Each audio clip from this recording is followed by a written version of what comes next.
Lorival Santana já aparece na nossa tela. Lorival, quando a Ucrânia começou a fazer as suas incursões em território russo, a gente já esperava uma resposta russa. E ela veio hoje? Você acha isso? Veio dentro da nova dinâmica desse conflito, né? Porque a Rússia, em vez de se mobilizar para defender o próprio território que está sendo invadido pela Ucrânia, ataca alvos civis na Ucrânia, que é o que ela tem feito, que ela mais tem feito, né, nesses mais de 2 anos de agressão russa contra a Ucrânia.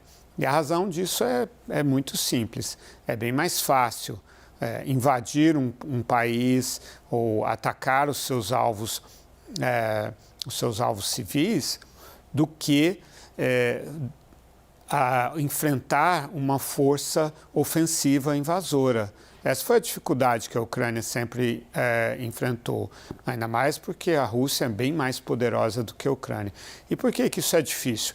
Porque quando um exército invade um país, ele se preparou, ele se mobilizou, ele concentrou as suas forças para aquela operação, certo? Então, ali todo o poder, toda a força do exército russo está concentrada. Por outro lado, quando há uma invasão de surpresa contra dentro de uma fronteira que é muito vasta, o próprio fronte tem 1.000 quilômetros, basta o inimigo que quer invadir identificar um ponto fraco na defesa do país que ele quer invadir e fazer aquela invasão naquele ponto. Ele se prepara, se mobiliza. A Rússia demonstrou que não tem grande inteligência ali naquela região, não percebeu o deslocamento de milhares de soldados ucranianos com veículos blindados, peças de artilharia e tudo mais. Mas, de qualquer forma, agora a gente tem uma dinâmica em que a Ucrânia continua expandindo a sua ocupação da Rússia. Agora, lembra-se que começou com 1.000 quilômetros quadrados, agora já são 1.500 quilômetros quadrados, já é mais do que a cidade do Rio de Janeiro, que tem 1.200 quilômetros quadrados, não é?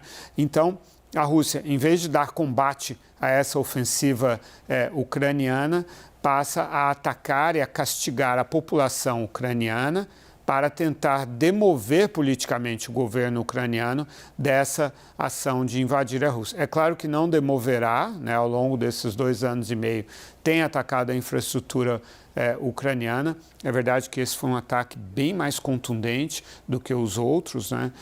Mas, de qualquer maneira, os ucranianos entendem que, exatamente para dissuadir a Rússia de continuar agredindo a Ucrânia, precisam atacar a Rússia. E aí vem a questão dos mísseis de alcance maior. São os ATACMS.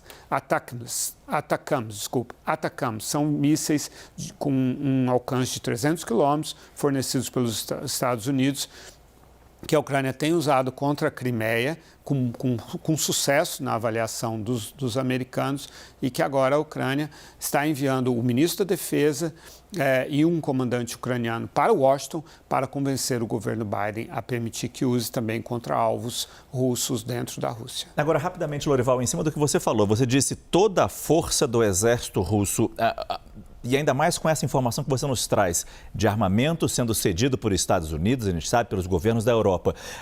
Está havendo um equilíbrio ou a Rússia ainda é muito superior militarmente em armas do que a Ucrânia? A Rússia tem muito mais tropas, mais munição, juntou ao longo de décadas essa munição de artilharia pesada e existem essas restrições que a OTAN impõe à Ucrânia.